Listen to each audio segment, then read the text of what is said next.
Hi, I'm Ben, And I'm Josh. and this is the Bad at Magic podcast, a podcast about games, life, and other things. And welcome to episode 52. Now, 52 is an important number for us, Ben, because for some reason we got on a very strange rotation. And 52 marks the end of our second season. Yeah, We did awesome. it. Woo! That's the number of weeks in a year, but I guess if you're only doing it every other week, it's the number of episodes in 2 years. So congratulations on our 2-year anniversary.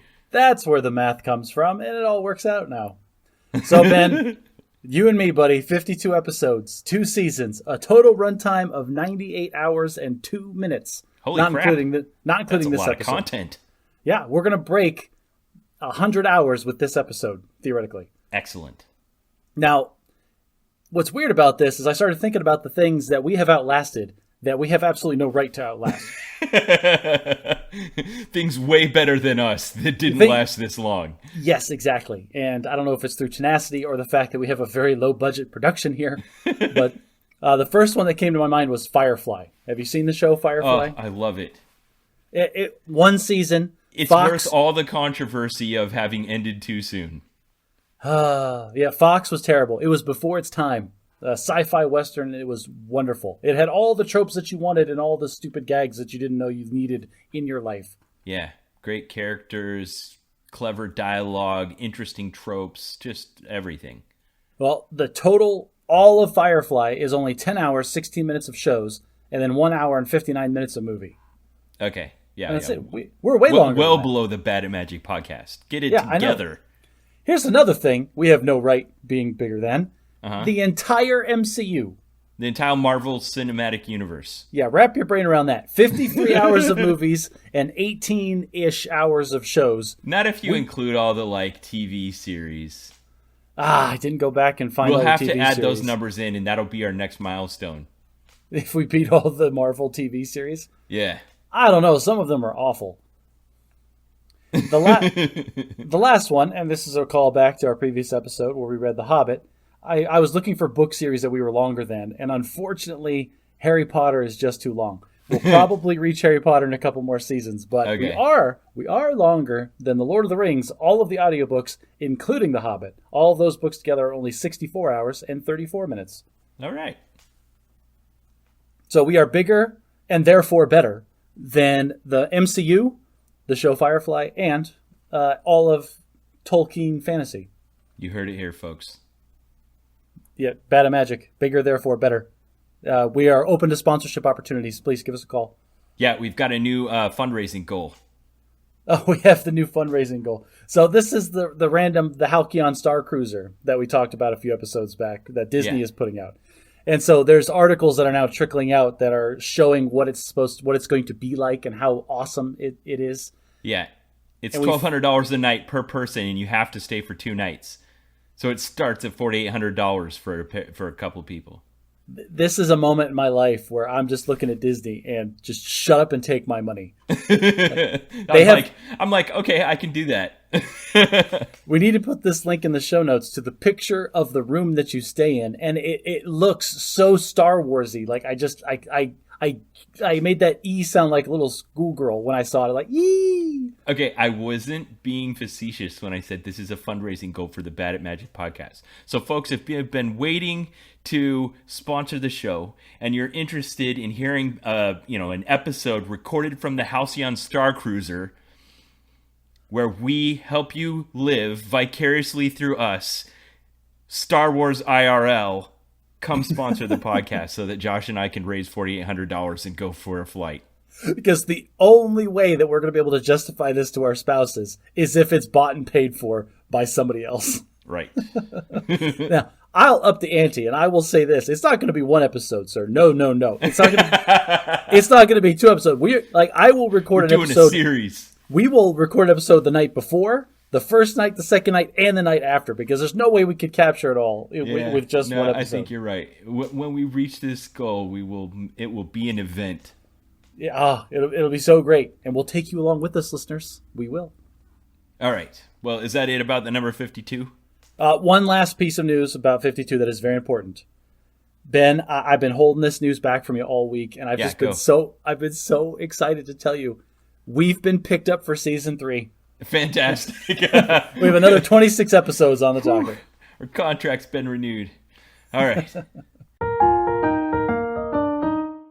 Well, it's time for some follow-up. So last time, like you said, we reviewed The Hobbit by J.R.R. Tolkien, except that we didn't actually review it. So we just need to do a real brief kind of catch up on a few things. We got to the end of time, and I got short-sighted, and we didn't do the usual things. I need to make two corrections. One, I was talking about C.S. Lewis, and I said he wrote Bedknobs and Broomsticks. I know he didn't write that. I meant to say The Lion, the Witch, and the Wardrobe, and I don't know why those two things got swapped in my brain, but they did. And the other thing is I mentioned the length of time between when J.R.R. Tolkien wrote The Hobbit and when he published The Lord of the Rings was 17 years, and I said 13 a couple of times. Anyway, that out of the way, let's do the Bad at Magic rating system on The Hobbit. Okay, so first of all, we're going to talk about if it's hard or soft magic, and then if it conforms to the Sandersonian 3 laws of magic. Yes. And that is limitations are more interesting than the capabilities. That it's consistent with the rules that it teaches you? Yes, it teaches you the rules and is consistent with that. And work on what you have instead of adding something new. Yes. Or I think these are because there's also the how well does the person... Oh, no, it's how well does the reader understand the magic system. Right. And then how well do you resolve the plot with the magic system. Yes. Yeah, we don't even remember the rules that we're supposed to be using for this. All right, so hard or soft magic. This is clearly soft magic. Yeah, very soft magic. Gandalf shows up and just does whatever he wants. Right. No one knows the rules, how powerful it is, what the limitations are. But this is a good example of soft magic used well. It's in that it's not overused. Right. It's just this kind of general feeling that there is magic around, and it can be big or it can be little, but we don't have any clear understanding of how much any one person has at any given time. So the stakes aren't really involved when it comes to the magic system. There are some things about the magic system that are very bounded. For instance, the weapons, like Sting. You know, it glows blue when there's an orc coming. Does it do anything really special? Not really. It glows brighter blue in certain circumstances than others, but you kind of know what it does. How did it get that way? Soft magic. Because the person who made it really hated the people that Sting was supposed to kill. That's kind of the explanation we got. Yeah. But no, that's a good point. But like I'm saying, yeah, totally soft magic. It just kind of exists there, and it doesn't intrude on the experience at all. Okay, I had one rant I totally intended to do last time that I didn't, and I got to do it now. Okay. Dragons. Specifically Smaug. Okay. I guess we're just supposed to suspend our disbelief of the entire package of dragons because we're just given it and it like fits into our imagination and we just accept it. But a dragon is like this massive beast with nigh impenetrable armor and in virtually unlimited supply of I don't know what's time and intelligence. No, not that resources. The chemical they used to drop on the jungles of Vietnam. Napalm. You know, a virtually unlimited supply of napalm. It can fly at will and deftly, and it's so fantastical compared to anything else. You know, there's all kinds of limitations in this system. Everybody, you know, you can be a good shot with an arrow, but it's still just an arrow. You have a sword, and the wizard can do a few spells. But all of the things surrounding dragon just feels like it's a whole order of magnitude greater than any of that. Now, you see, I had a harder time believing giant spiders that could talk than I did with the dragon. Because, like, insects break the cube squared law. Like, insects can't be that big. They can't. Like, physically, their bodies would fall apart, and they would die of, like, hypothermia. Because they're not designed to be this big. Yeah, well, if giant spiders break the cube square law, so do dragons. Well, he's getting rid of all his excess heat by breathing the fire, Ben. Like that's just physics. How can it burn down an entire town? It took like 40 B-24s to firebomb Tokyo. So, all right. So, but I mean, it's dragons. Like this was the pinnacle. This is the apex predator. There is a dragon in all of the Lord of the Rings series that we are aware of. It's supposed to have like these scales that are so tough they can't be pierced by arrows and swords, which means it's really heavy and it's really big. He's hundreds of years old. He's very intelligent and super cranky. And all he wants to do is sleep on his giant pile of money and then these freaking dwarves show up that have no business even trying to kill him and disrupt his nap. And like they were so low level, the DM had to say that the dragon flew off and died somewhere. Yeah, he flew off and had a tantrum on. He took it out on somebody else. Oh, I am so upset about these dwarves. I'm gonna go burn down the town next door. So, slash end rant. I'm done ranting about dragons. I just had to get that out of my system. So, related to Sanderson's laws, I would say Tolkien follows all three of them. It's consistently inconsistent. The only thing that we know about magic really is that Gandalf has all of it, and every time Gandalf shows up, everything goes the way he intends it to. So, sure, I guess that works within the boundaries. As far as resolving the problems, if we're looking at just The Hobbit, yes, the magic system doesn't break any of the problems. The magic system doesn't really resolve any of the problems. It's the random Deus Ex Machinas that solve all the problems for our idiot dwarves. So that's a storytelling mechanic, not really a magic system thing. So you're being a bit more reluctant than I am to give this one full marks. We've been giving them letter grades. So we'll say soft magic, I'll give it a B. Soft magic, I'm going to give it a C. Just because, like, this feels like the first couple drafts of the Lord of the Rings trilogy. Okay. All right. I think that wraps that up. Well, I'm glad that we're 10 minutes into this episode and we just finished wrapping up the last one. So there's a thing that happens sometimes on this podcast where you and I, in the course of our conversation, I'll tell you something about my wife, Alicia, and you'll be like, hold on there, Ben, as your friend and looking out for you. Are you sure you want to say this in public and on a recording about your wife? And I'll plunge on heedless of your warning. Generally, that's because my wife's just unique in her own ways, and I know when I'm really trying her. And most of the time, I say those things, she hears them on the podcast. Maybe she'll bring it up, maybe she won't at all. And it's not, I think your Alicia simulator's a bit out of calibration. However, last time I did something on the podcast that was off the charts bad. Oh no, unforgivable. So bad you are being called to the carpet to apologize publicly. Yeah, so I'm here to give a half-hearted, backhanded apology on the show, officially in recording, because hell hath no fury, like an English major whose opinions on British literature have been misrepresented on a podcast. Liberal arts majors around the world unite! I can't even remember what it was I got wrong. I got something wrong about my wife's opinion about The Hobbit, and I'm sorry. As a private note from me, Josh, to all you liberal arts majors out there, I don't care. Like, at me all you want with your opinions on British literature. Like, old-timey British authors were paid literally by the word. The more they wrote, the more they got paid. That's why they are so verbose. Not because they had some intricate story to tell, but because they were trying to make them dollar bills. Yeah, and I think the debate that we were having about, do we have a right to sit around and try to figure out what the author intended versus what they didn't, or should we just take their story at face value, is an old debate. The nature of criticism in literature. Oh, definitely. I just want to read the story, and if I like the story, then great. If there's a deeper meaning to it that he intended, I don't care. Yeah. Now, people might think, if they're listening to the podcast and following the things that happen, that I am copying your life because this week 2 things happened in my life that you've done recently. So I am upgrading the cooler in my computer. Nice. And I had to get a new car. Well, I mean, yes, you are a copycat, but that's okay. I'm going to say imitation is the highest form of flattery. Well, I'm going to say that this is just coincidence, but whatever. My son came back from South America, and so we have 4 drivers in the house and only 2 cars. And, he's got a position at a charity down in Shreveport that he needs to get to. And my daughter's got to get to work. My wife's got to get to work, and I've got to get to work, and we got to get the kids back and forth to school. And 2 cars just aren't going to cut it.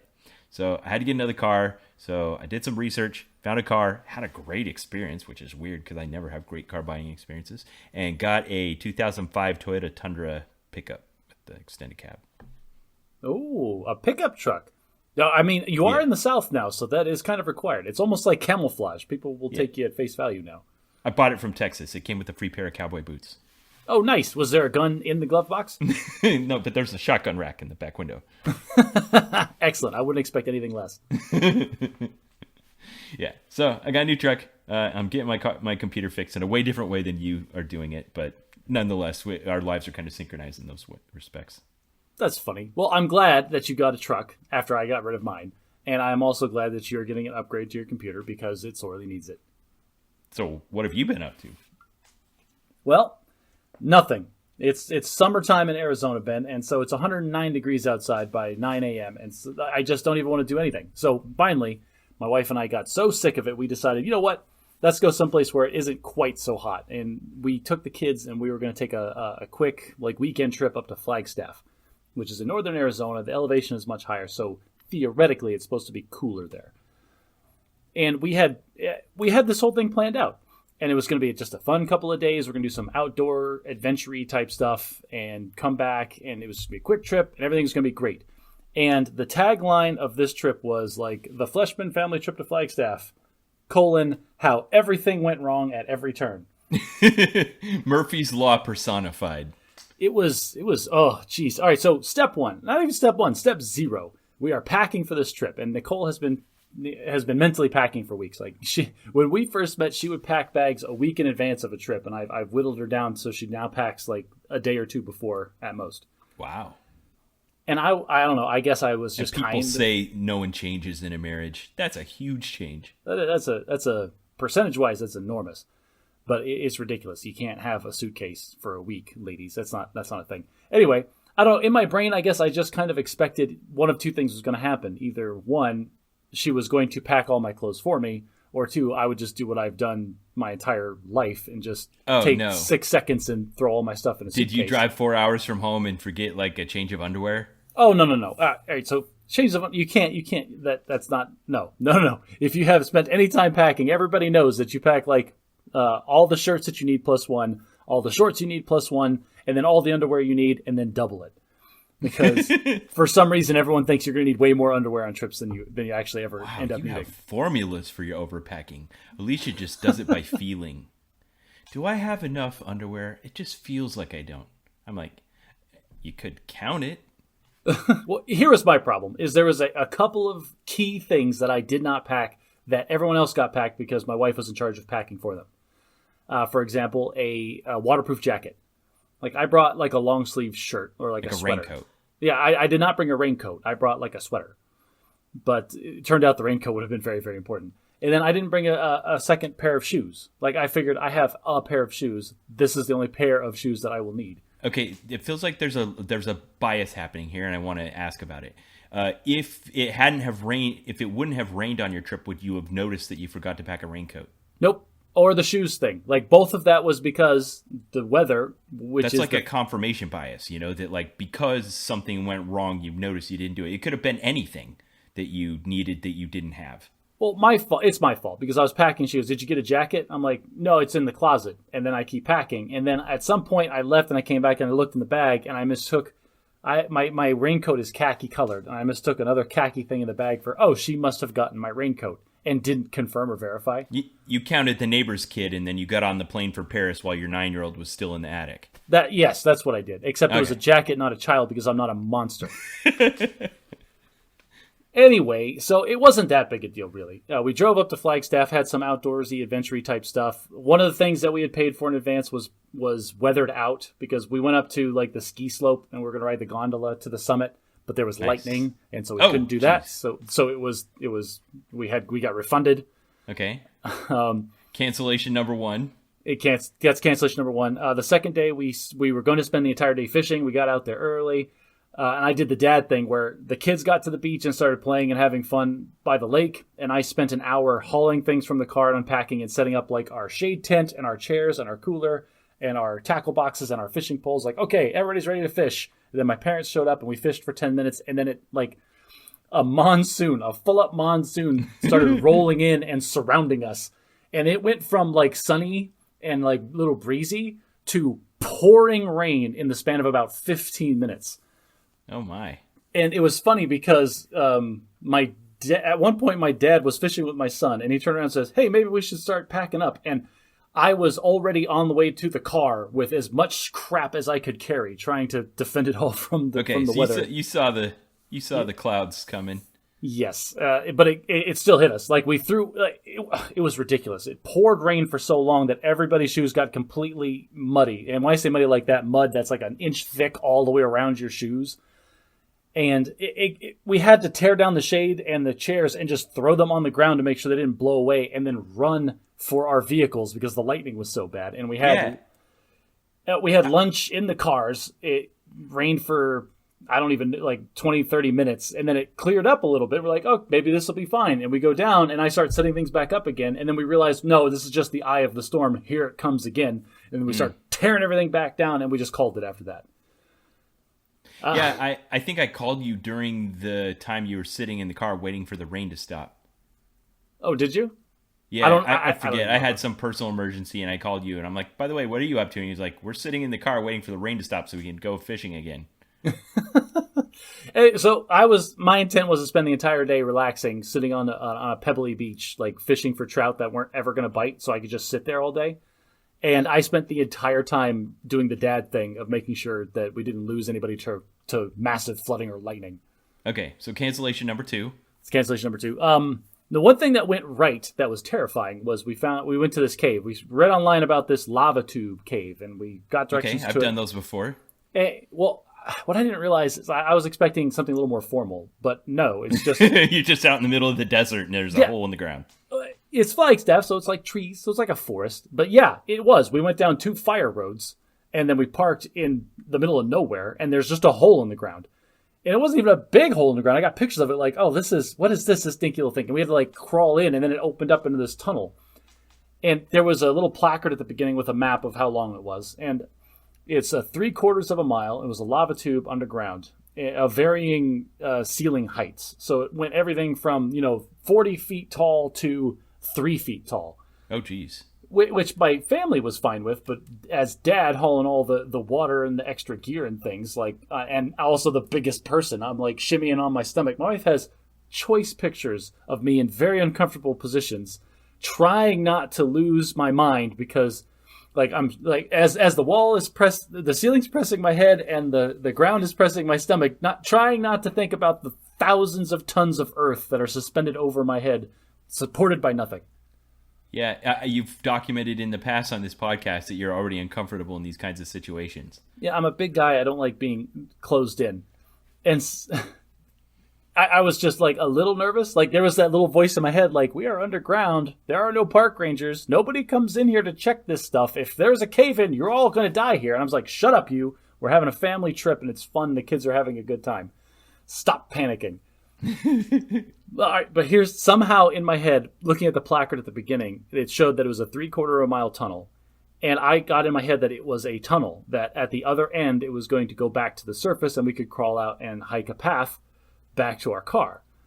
And just by the way I'm phrasing this, you can kind of tell where this is going. You got to a dead end and it dawned on you that you had to go back the way you came. It took us an hour to haul our children through this pitch black underground cave that is just all lava rocks that are spiky as all. Are your flashlights starting to dim? No, our flashlights were good. We made sure we had decent flashlights for this trip, so that was okay. Okay, but one thing about this is these lava tubes are kind of unidirectional. Like they're not catacombs. It's just a tube.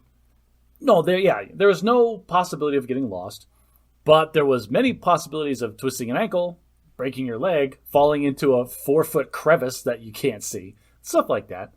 Yeah. I mean, but all that aside, like, it was both my wife and I. We got to the end of this too because we felt it got to the point where it was like dragging the children through these spiky, rocky caves. Like they were tired of walking and climbing? Well, my son was fine. He was pressing on ahead as far as we would let him. But my daughter was, she's almost 7, so she's a small, tiny person anyway, and she's just Does she still ask you to carry at her own pace.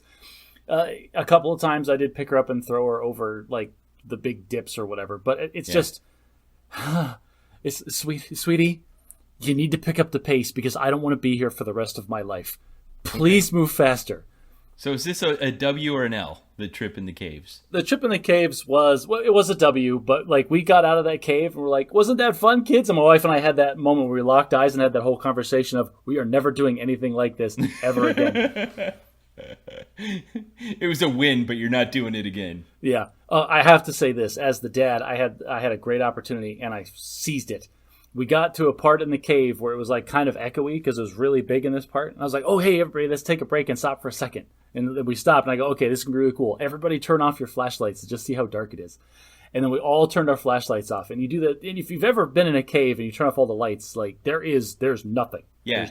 Like, it's so dark your eyes don't even adjust. Yes, like you put your hand an inch in front of your face and you can't see it. But in that moment where it was pitch black and perfectly silent as everybody's taking in just the oppressiveness of the situation, I farted so loud that it echoed. Everyone pay attention to me for just a second. I have something important to say. Okay, so we're calling that one a qualified win. So you got 2 fails and a win. What else was on the trip? The other win that kind of evens everything out is the day that we were going to spend fishing, we had to come up with something on the fly. Like we went back to our little Airbnb. Oh no, you didn't have it all planned out in advance? Oh, we did not have a weather down idea for what to do next. So my wife and I are frantically Googling on the phones while the kids are in the shower, getting all the mud off of them. What do we do? What do we do? What do we do? And I was able to find a laser tag place that was 10 minutes from where we were staying that was thankfully open. And we went, and there was a birthday party going on there, and they let us jump in with them to do laser tag for a couple of games, and awesome. that was a qualified win. The kids had a blast doing laser tag. Classic. That's a classic, like Amelia Bedelia scenario. You try to do the things you planned, they all go wrong, and you save the day with some improv thing at the end. And the little extra, just the whipped cream on top of the laser tag story. I not only did I win the laser tag tournament that we were in, Ben, I dominated. Like I had more points than the next 2 people on my team combined. You were like that episode of How I Met Your Mother? Yes, I was Barney running through. I'll put a link in the show notes. Holding up the 9-year-old as a body shield. Yeah, no, I was supposed to stay with my daughter. That didn't happen because I got way too into it, like destroying these 12 and 13-year-old kids at this birthday party.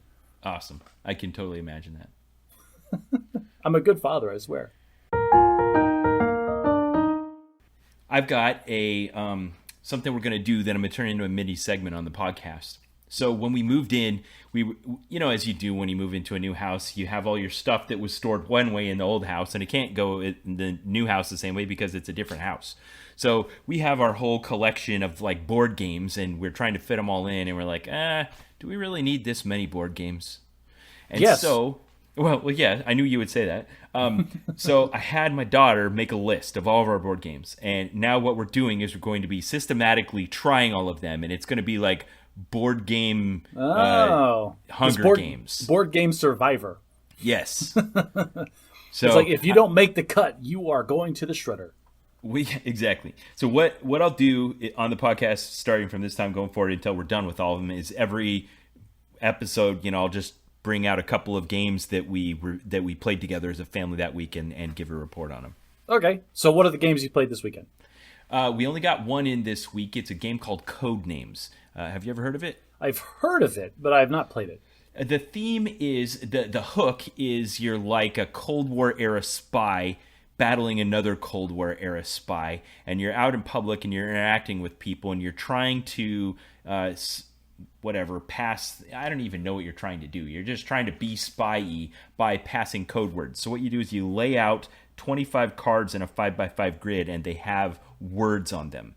And the words correspond to a secret grid that's the same, that represent good spies, bad spies, random bystanders, and an assassin. Okay. And what you have to do is, as the spy master, you have to give a one-word clue and a number to all of your spies that represent one of these cards in the 5x5 grid or more. Like you could say, let's say, for instance, you'd said pasta 3, and maybe you wanted them to get the word sauce, the word red, and the word onion. Okay. So you have to give them a number of the words that you want them to pick up from these code words, and you have to give them a clue that ties those number of words together. Yes.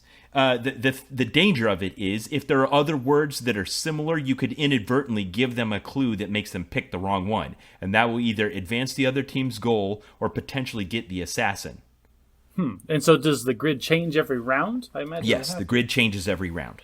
This sounds overly complicated. It's one of those ones that the rules fit on just one side of a piece of paper. Okay. I imagine this is a better game if you play a round or two, then you pick it up. Yeah, you just get a round or two under your belt, and then it's kind of fun.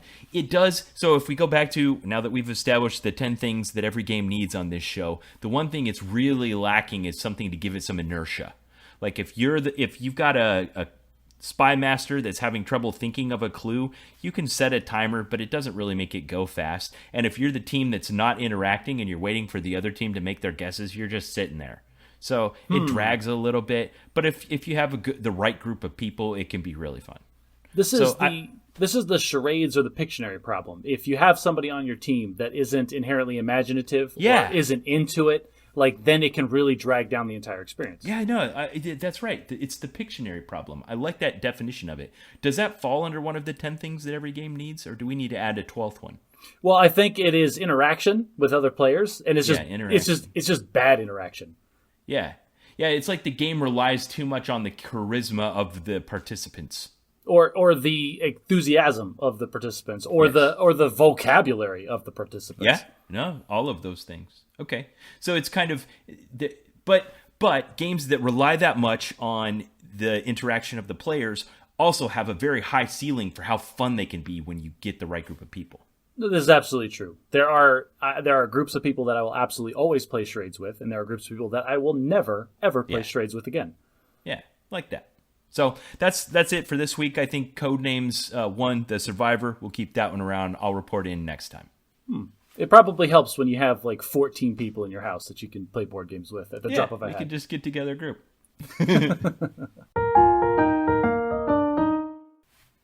Okay, so a couple of weeks ago, you and I had teased that we would talk about some good things that have come out of the pandemic. So you and I have each made a list of 3. Let's go in alternating order. You go first.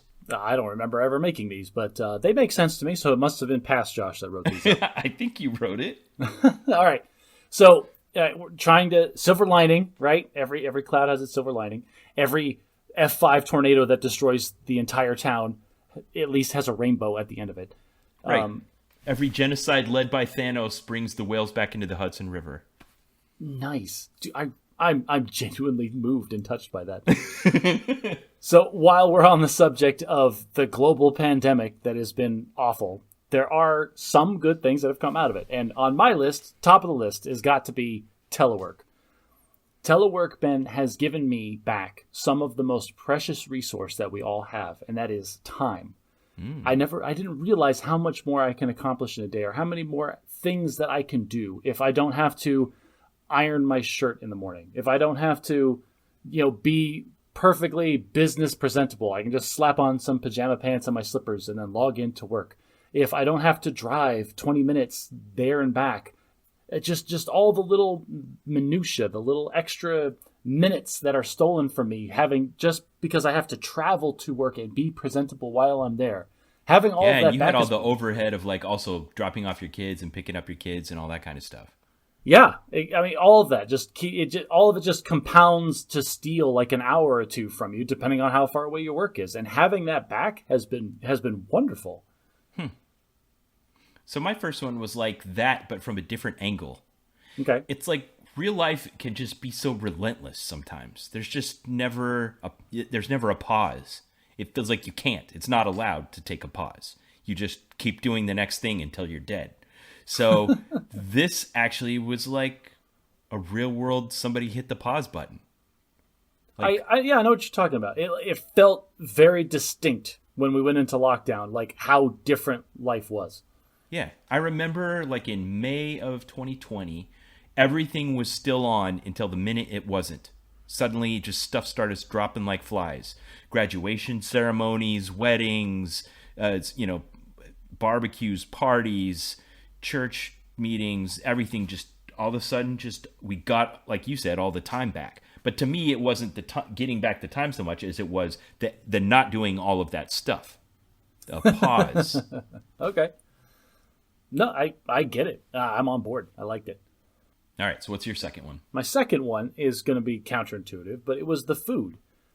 I didn't realize how bad that my family's eating habits had become until we stopped, until we hit that pause like you're talking about, and we had to oh, well, restaurants are closed. We have to make our own food.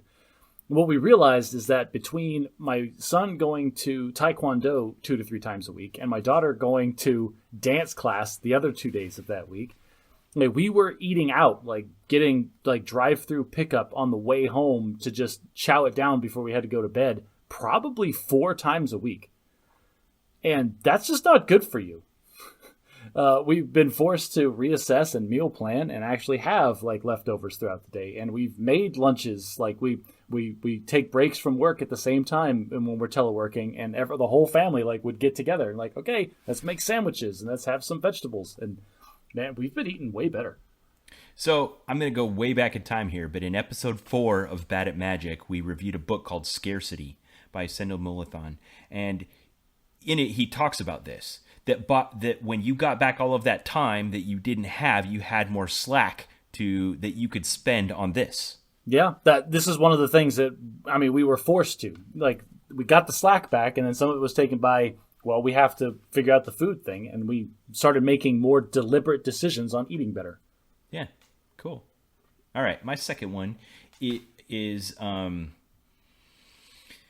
that there's a lot of things. Sometimes our society takes these small incremental movements that are probably fueled by the cynical side of me wants to say old people who are resistant to change, retiring or dying.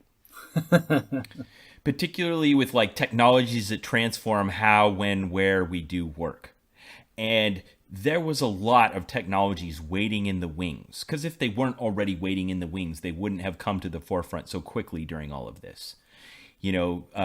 Online video conferencing and mobile technologies and those kinds of things that once the option of meeting in purpose and commuting to a central location were off the table, bam, all this stuff fell out of the sky. All the people that have been telling us you can't do it that way, it's impossible, all of a sudden it was possible. Yeah, nobody was fantastic. It's been great. Nobody knew what the word Zoom was in 2019. Right. And not only that, but I can't understate the weight of this from the government perspective, where we say, oh, we can't do that at home because we deal with things that are sensitive or secret, and you can't do that from home. Yeah, you can do that from home too. Yeah, the government is very, very gun shy, having worked in communications about specifically that, the secret stuff. It's technology is a lot better than a lot of the regulations give it credit. Yeah, they've already walked back some of it, and they're in the process of doing it. But I liked seeing our technology and use of it take a quantum leap forward. In fact, there's one interesting thing that I think that will change the face of science fiction forever. And that is, there seems to have been a common assumption in all of science fiction that no one ever questioned. And that was, in the future, we will become increasingly urban. Okay. Oh. Everyone assumed that was a fact of the future. There's lots of different things that could happen about the rate at which we can travel or whether or not we can reassemble atoms or something, but nobody ever questioned whether or not we would become increasingly urban in the future. Everybody was living in some fancy sci-fi apartment. Yes. And now I actually think we might start questioning that. I believe you. As soon as you said that, it makes perfect sense. With increase of broadband connectivity and distribution of all these things, and if telework is a viable thing, there's no reason that the entire Earth could just be one big suburb. Yeah, at least for, knowledge workers, you don't need to be centrally located. Oh, it's only a matter of time before we have the Amazon workers are just piloting robots. It's totally fine. Yeah. All right. What's your third one? My last one is very selfish, and that's grocery pickup. It existed before the pandemic. It did. It was just starting to come out before the pandemic, but I don't know. I felt who uses that? Old people? I'm going to go into the grocery store, because I can get my own groceries and I don't know everything I need. I have to see the things on the shelves. Maybe it'll jog my memory, blah, blah, blah. I probably said on this podcast why I was against it at some point. I'm sure I did. Like, if you go to the early episodes, I was like, oh, grocery pickup, him-haw, whatever. But no, it's great. Love it. Never going back. I don't ever want to go in a grocery store again. Like, again, this is me getting my precious resource back. Instead of spending 45 minutes to an hour messing around in the grocery store, dealing with all of these annoying social you just call up last actions. week's order and say re-deliver. We spend 15 minutes like pulling up last week's order, reviewing all the items. Nope, don't need this. Need an extra one of these. We're good. And then I go sit in the parking lot for 5 seconds, and somebody brings it all out to me. Nice. Oh, and Ben, this is a standard feature in most new cars I've discovered, but I've never had it before. There is a button right by my driver's side door where I push it and the back opens. I don't even have to get out of my car. Like it's like your Volkswagen was designed for operating in the pandemic. The first time I went to pick up groceries, I got out of my car to go open the back. And the second time, I'm like, I wonder what this button does. And I clicked it, and the back opened by itself. And it was my wife made endless fun of me. Like, yeah, every car has that, you dork. And I was just so giddy. Like, I didn't know. It's so cool. Awesome. Wait, I'm kind of confused about something because a couple of episodes ago, maybe like 4 or 5 episodes ago, you told a story about like being trapped between a couple of senior citizens in the grocery store. Did I? Oh, like either in an aisle or in like you were trying to be polite and not telling them to get out of the way. Oh, yes. Yes, I was literally boxed in. I don't do that anymore because I don't have to go inside anymore. Okay, so all right. Got it. So you hadn't fully made the transition at that point. No, since we've done the grocery pickup, like I did the grocery pickup one time, and I have not gone back in there since. Okay. I haven't done that yet, but I think you've convinced me to give it a shot. You trust people to deliver your fast food, and people who have delivered you chicken bones instead of your dinner. I understand how there's a bit of cognitive disconnect here about how like. It isn't that I've decided not to do grocery pickup. It's that I haven't decided to do it. Gotcha. Give it a chance. Okay. All right. My third one is family togetherness. You know, it just really has brought us together in a way that wasn't happening before. It's there's a little bit of friction sometimes, but there's also like, hey, we can't go see other people, but we can see these people. So let's figure out what's nice. My family, for instance, My daughter and I went and built a badminton court in the backyard where we just cut the grass real low and we spray painted lines on the ground and we'd have badminton tournaments. And it was fantastic. That's super cool. And that's nice for people that don't live in scorching heat. Yeah. All right. Now that we've gotten all that awesome stuff about the pandemic out of the way, I want to throw in one random rant. I don't know why it's taken me so long to get to this, but I want to say that there is only one way in creation to do s'mores. Okay, this is easily the most random thing that you've ever said to me. I know. You're talking about s'mores, the campfire snack where it's graham crackers. Where you roast a marshmallow, put some chocolate on a graham cracker, and eat it, and it's gooey and warm and crunchy and yummy. Okay. Do you want to expound upon your... I do not know why corporations in this country feel like they need to try to capitalize on the feelings of nostalgia for a campfire treat and try to repackage it and sell it to us in 100 different ways because it is never good. S'mores ice cream sucks. S'mores candy bars, terrible. S'mores breakfast cereal, it's awful. Like, this thing can only exist when you have the warm and the gooey and the melty and the crunchy together, and that can only happen when you assemble it on the spot. Oh. Anything else is just chocolate and marshmallow and graham cracker don't go that well together when they're cold. Oh, Ben, is this the first time that something nostalgic has come up to bite you? Like, it didn't uphold s'mores only work one way. They're only good one way. Man, I felt like this when I saw the Star Wars prequels. Like, they're like, when you're talking about the capitalization on nostalgia and it's never as good as the original, no. Man, that's been a thing forever. The thing is, I feel like a sucker because sometimes I'll try it. I'll get another s'mores flavored thing and be like, maybe this will be good. No, why did I do that? Okay, so 2 things could be happening here. One, you might just have super high standards for s'mores, which is ridiculous. Like, do you only get name brand, like graham crackers when you do your s'mores, or will the generic store brand suffice? I generally tend to buy Kraft's, puff marshmallows, the blue box, honey golden grams, and the Hershey's chocolate. The standard thing. But this isn't like you're paying twice as much or something. But it doesn't matter from the economics perspective. As an economic being, you should buy the cheapest stuff that will suffice for your purposes. The fact that if I was at a campfire and someone handed me a generic graham cracker, as long as it wasn't stale, I'm fine. I don't know. Like, based on your rant, it sounds like you would throw it in their face and kick coals at them. No, I'm not saying that I didn't say anything about being a snob for the brand of the ingredients. It's that it has to be assembled on the spot at the campfire. Stale graham crackers won't do it. As long as they're, crunchy graham crackers, gooey marshmallow, melty chocolate, it's good to go. Got it. All right, that was my first thing. The second thing is, you might just love s'mores so much that you want it to be good. Like, you want to capture that feeling. Like, something about you is reaching out and asking the universe for more s'mores. I get that it's important for you to play the devil's advocate in these kinds of scenarios, but I want to challenge you right now to think of a single good s'mores flavored thing that you've ever had. Okay, so don't come at me, bro. But I don't particularly care for s'mores. Oh no! I've always found it to be way too much chocolate. I just can't handle that much. That's easy chocolate to adjust. Just give it 2 squares instead of 3.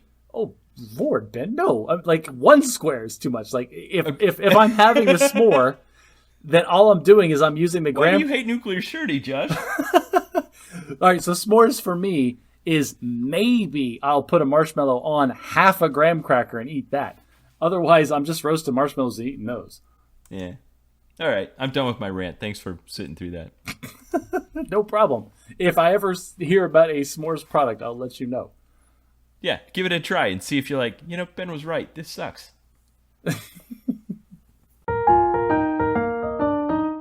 Okay, it is time for Bad at Logic. So this week it's my turn. We're going to do a logical fallacy.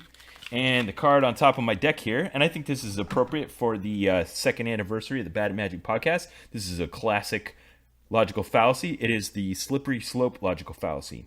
Yes. So I don't have the card in front of me, but from what I understand about the slippery slope, it's this concept where if I'm trying to either uphold my position or downplay yours, I can say, well, your thing leads to X, which leads to Y, which leads to Z, which means X might as well just be Z.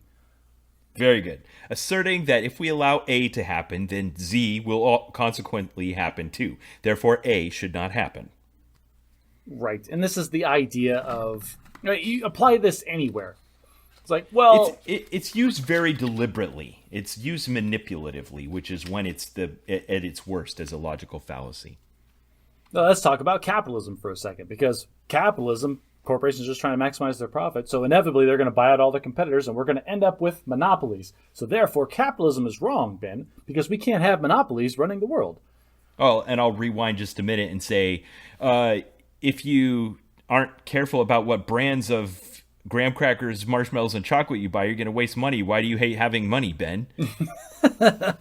Well, if you're buying like a cheaper graham cracker, you might as well just replace it with sawdust, because that's what they are anyway. So why aren't you just eating sawdust and gravel? Like, that's what s'mores are. You can reduce anything to ridiculousness, but I think the point when this is most conspicuously a logical fallacy is when you make a really big jump. Because some things do naturally lead to others. It's not a logical fallacy to say if one thing happens then something else is going to happen. That frequently is the case. Well, that is frequently the case, but there's another part of this. Like you said, yes, at some point of your logical chain, there could be an abnormally large jump or a not necessarily logical jump. However, there's also the point where if in this causal chain, each step could be progressive and make logical sense, looking at it from the abstract, but in the situation, it could be a decision that you would never, ever make. Like saying that the way that Amazon is functioning is going to turn the entire country into city-states of like built around Amazon distribution centers.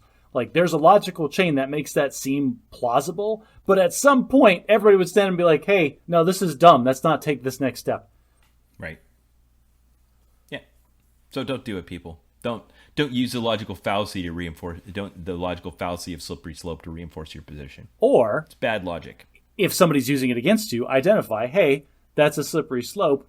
Things won't necessarily shake out that way, which it also kind of ties into the other fallacies of like false dichotomy. Like just because A could lead to Z, A could also lead to a million other things. You have no idea. Yeah. All right, for bad English today, our word is knackered.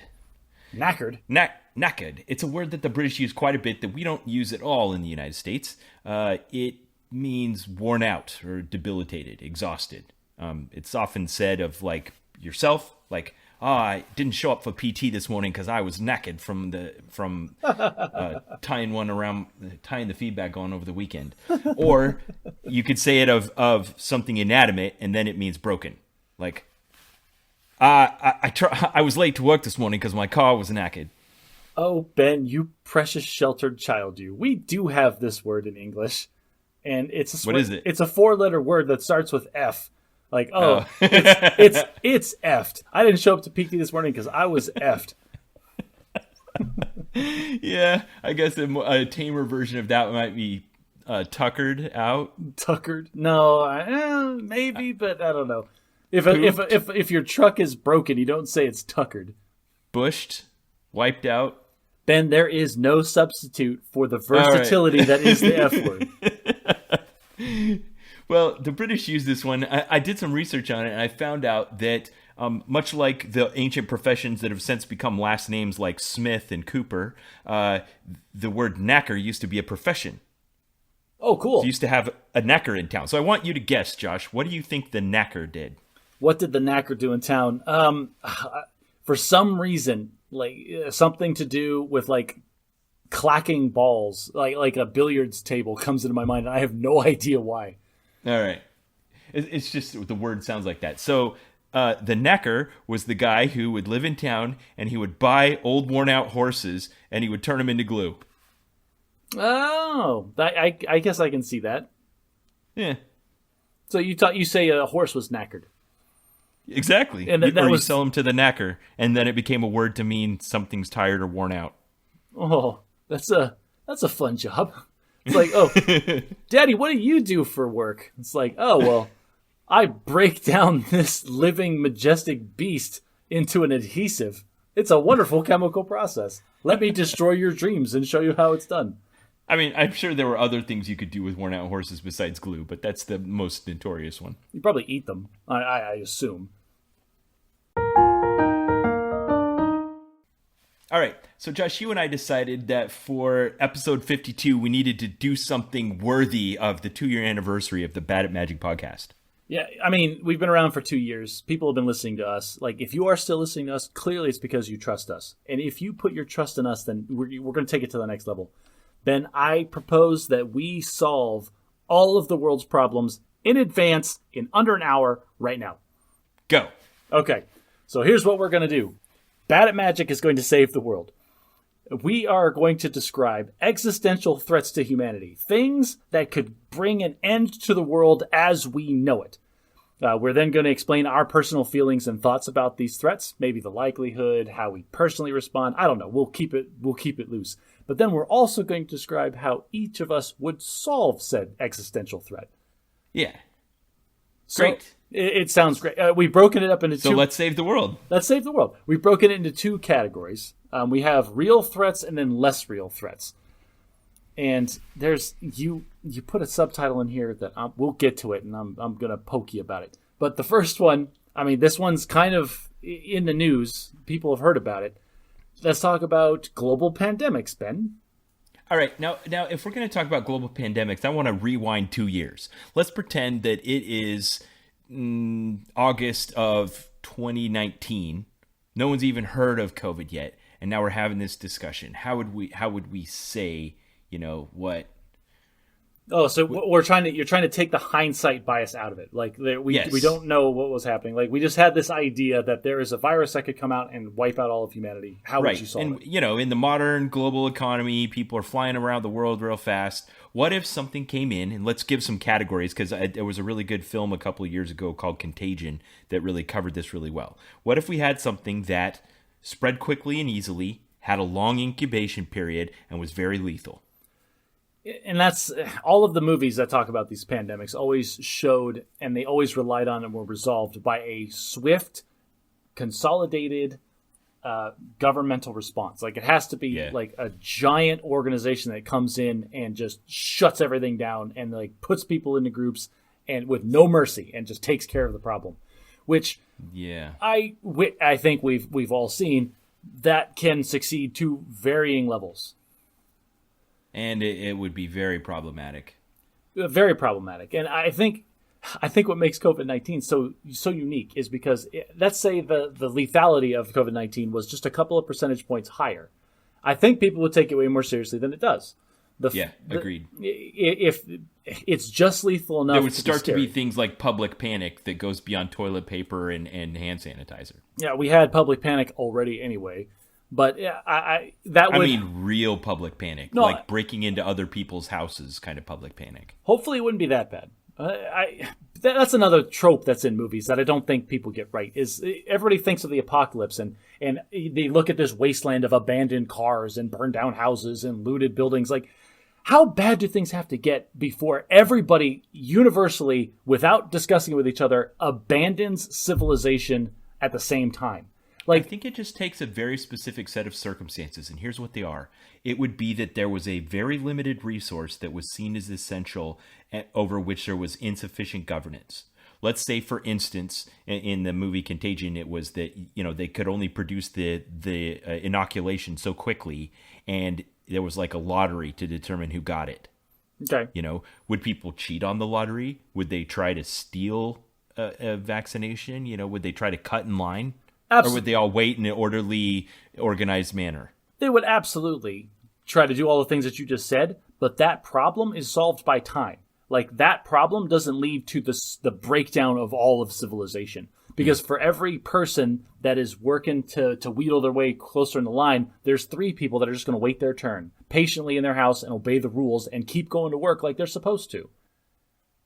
I don't know, Josh. I think like it just you tweak certain aspects of this scenario and it all falls apart. Like, what if it was just lethal enough that we locked down to the point where people had to rely on the food that they have stored at home rather than the supply chain? Well, and now starvation becomes part of the equation. I don't think that's a realistic scenario because really, like starvation. Like, I understand where you're going with that, but there are ways to solve that problem. And that's another assumption that when these problems crop up, that they're just like, oh no, insurmountable starvation problem. No, there's always solution to problems. People are always going to work to try to fix these things. Like, okay, I liked it. You accused me of not having faith in humanity, but I like the way you're having faith in humanity here. You're right. We would we wouldn't just go to the grocery store and buy Ritz crackers anymore. We might go to like a food distribution point and pick up 50-pound bags of rice, but we would still eat. If I hate that I'm the one that's rooting for humanity here, because that's not my bag. But if history has taught us anything, is that humans are capable of solving problems. And so when we are faced with problems, just because we don't know the solution in a bottle, like right now I can't think of a solution to the starvation issue, doesn't mean we wouldn't solve it. Okay, I want to point out a few things now that I'm taking the hindsight thing off the table and looking at what happened during the COVID response. Okay. So as you remember, I was operationalized. I was taken into operations center and I was working 12-hour shifts overnight to, answer and coordinate resources. And we were doing things like moving the Transcom asset, the United States Naval Hospital ship Comfort, to New York Harbor. Okay. If you remember, we were doing that because we thought it was necessary. And in the end, we redeployed it home and it only ever housed like 2 people during its entire deployment. So it wasn't needed. And you probably remember these vast field hospitals that they set up in gyms and high school gymnasiums and that kind of thing that went empty for the entirety of the time. Now, that was a very good practice run for if something more serious ever comes along. And we've shown that we can do those kinds of things. And I think you're right. We would be resilient. We would overcome. But I still think there's just a point where humanity would just be pushed off the edge if it's had, say, a 20% lethality rate or something like that. I mean, there's so many variables to that. I know what you're saying, but it becomes a time function. there would be a time that it was very chaotic and people were panicking and things were flying off the shelves and flying off and people were going nuts. But it would all settle eventually. Especially something with a lethality rate that was that high, you would expect that it would burn through the population at some point. So you said something that kind of surprised me, that there would be a very strong government-led authoritative response. What do you think the right answer is in these kinds of scenarios? You think it's rigidly enforce curfews and quarantine zones and travel bans and? So we're transitioning to how we would solve the problem then. Yeah. So unfortunately, I think the way to solve this is we've seen it successfully implemented in other countries for the COVID-19 pandemic. They locked down early, they locked down long, and they locked down hard. And it was uncomfortable, which, I mean, people... Okay, but we're looking at countries like New Zealand, where they also are very geographically separated, and we can kind of use them, but it's a false example. I know what I get that. We saw it when we implemented in the U.S. We implemented lockdowns across almost uniformly across most of the states. Most states had similar structures as far as no eating in restaurants, no like going to public places unless you absolutely had to, that kind of thing. And we saw the numbers go down. Like we saw these things go away. The problem is the culture in our country is we don't want to tolerate any amount of discomfort from an external source. Not just discomfort, but like incursion on our freedoms. Or perceived incursions on our freedoms. Like, yeah. This is that slippery slope thing again. It's like, well, the government can't tell me to wear a mask. Well, government can't tell me to wear seatbelts or stop at stoplights or not smoke indoors anymore either. I'm gonna do all these rules because they're impinging on my freedom and they're not supposed to.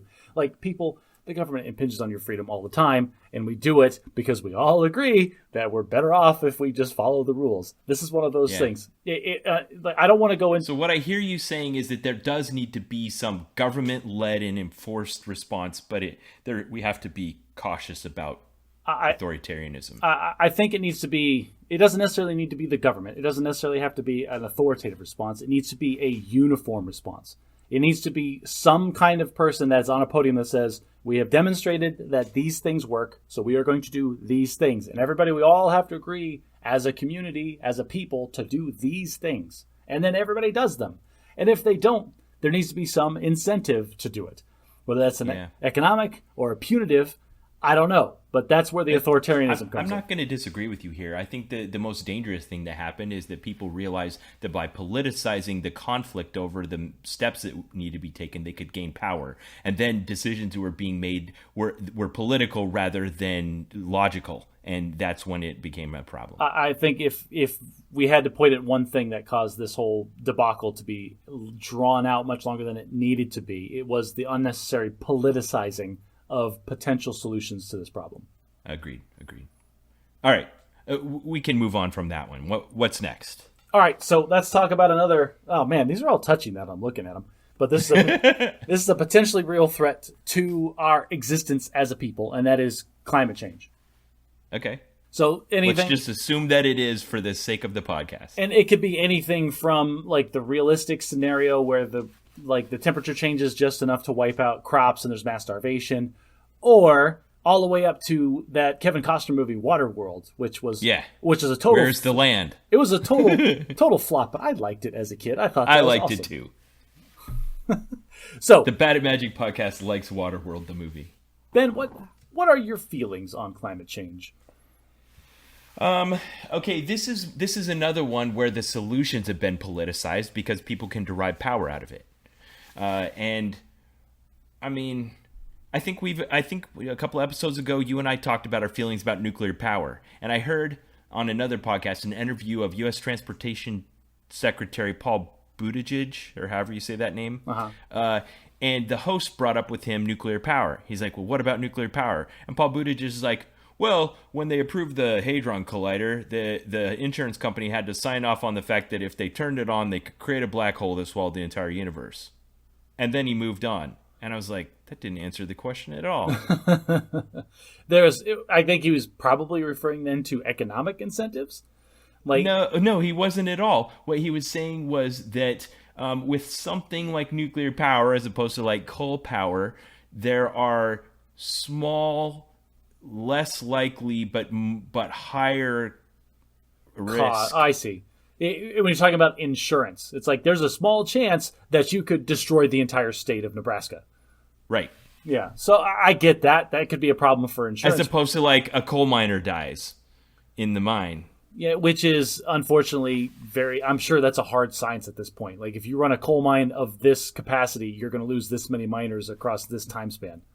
But the point he was just making was about the way that humans accept and react to risk. Just like you were talking about someone that might take their seatbelt off because they want to express their freedom and they're not concerned about dying in an accident. No, hang on a second. I'm going to make this distinction. He was discussing the way that corporations accept and mitigate risk. No, he wasn't. If the he was talking about the government approving it. I'm sorry, I misrepresented it. Oh, okay, got it. Okay, if it's they had to ask the government, hey, can we turn on this scientific thing that might destroy the planet? Then I can see that being a more conservative scenario. Like, no, you're not allowed to turn on the thing that'll destroy the planet. Yeah. Anyway, so back to the question. Like, I remember through much of my teenager years and young college years where I was very much on the conservative train of like, climate change isn't real, and then climate change is real, but it's not humanity's fault, and then climate change is real and it's humanity's fault, but it's not as bad as they say. I don't know where I'm at now, man. I guess I mean, there's no doubt that the planet's getting warmer on average and that has impacts to the environment. I think that there are people out there who are very shrill and alarmist, whether that's because they're exactly right or because the only way they can get attention is by overselling it. I think, like you said about the way we would respond to a pandemic, rather than it being apocalyptic, it would be a series of small changes. Humanity's very, very resilient, and we would adjust to make the changes as needed. Okay. So I'm kind of on the same board. When I was in college, I honestly remember saying to people that I thought that humanity being able to impact the environment on that scale was arrogant. I said that, and now looking back, that was really ignorant and stupid of me to say because I didn't know what I was talking about. But I was in college, so that's all you did was talk about stuff you had no idea what you're talking about. It's a whole institution. So I did kind of the same progression that you did. Like, okay, climate change is real, probably not our fault. Okay, climate change is real, it is our fault, probably not as bad as you think. I'm at the point now where climate change is real, it's our fault, it's pretty bad, and I'm not worried about where we are, I'm worried about the vector. It's like, if we just take a steady state, take a snapshot in time, that if we say that it is humanity's fault, we acknowledge that and we've proven that, and we see that it's been getting worse over time, that means we are on an upward vector, which means that we need to make change just to even level out. Because as we go into the future, we're just making the problem worse every day. So that's where I'm at, is climate change is real and we need to start taking even if it's not like... Okay, so what steps do you say? Are you just talking about like electric cars and windmills? Renewable energy, nuclear power. Like, we need to get off of fossil fuels as soon as we can. And I mean, electric cars are coming around. Like, the industry, the auto industry is going to electric cars. I feel like this is a self-solving problem. It's going to happen. Well, that portion of it will, but there's still other things. Power generation is one of the bigger polluters in our just energy consumption in general. I've read some really good and really well-researched articles that talk about the scale. You know, you can't just replace a coal power plant with a few windmills. No, you can't even replace a coal power plant with 1,000 windmills. There's a reason that we use fossil fuels, because it's very energy dense. There's a lot of energy to be pulled out of a very small area, and renewables aren't nearly as dense as fossil fuels are, except when we start talking about nuclear power. Right. Now, I think we're in violent agreement about that fact. Yeah, it's an energy density problem. And someday we'll figure out fusion, and then we'll fix that problem. And then how do we fix climate change? Ben, for me, so two things. One, I'm not super worried about it because I'm kind of still hoping that I'll be dead before it becomes cataclysmic. And second, I felt a lot better of it after reading that book that mentioned the geoengineering. The fact that if we were really desperate, we can send up some planes with some complex chemicals, spray in the atmosphere, and just give us a layer of sunscreen for a couple of years while we figure this whole thing out. Yeah, that was super freakonomics, and I agree. I think that there are options that currently aren't on the table because they aren't necessary, but if they became necessary, that we could give it a try. And I'm very much of the mindset that I think we can do that. I'm not against nuclear power. I'm not against Boudreaux's blanket. I have to throw this in there though. Like, as we're talking about all these existential threats, I want to put a footnote on every single one of mine. One of the biggest things we need to do is get the heck off of this planet.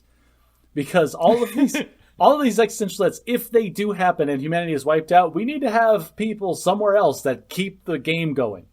But that's such a different thing from what you said a second ago about as long as it doesn't happen while I'm still alive. Like, you're talking about your own life versus the existence of humanity for all of eternity. This is the weird dichotomy that exists in my brain, is because me, the practical person, the practical side of my brain right now is just worried about me and mine. And that's where I'm at as a father, as a husband, as a person. Like, as long as I'm taken care of and I'm taking care of my little island of family, I'm good.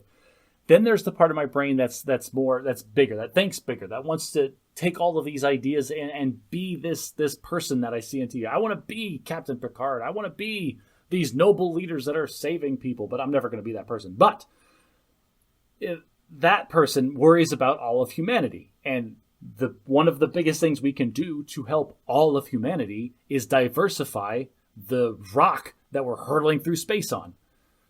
Okay, I want to do a 60-second reducto ad absurdum.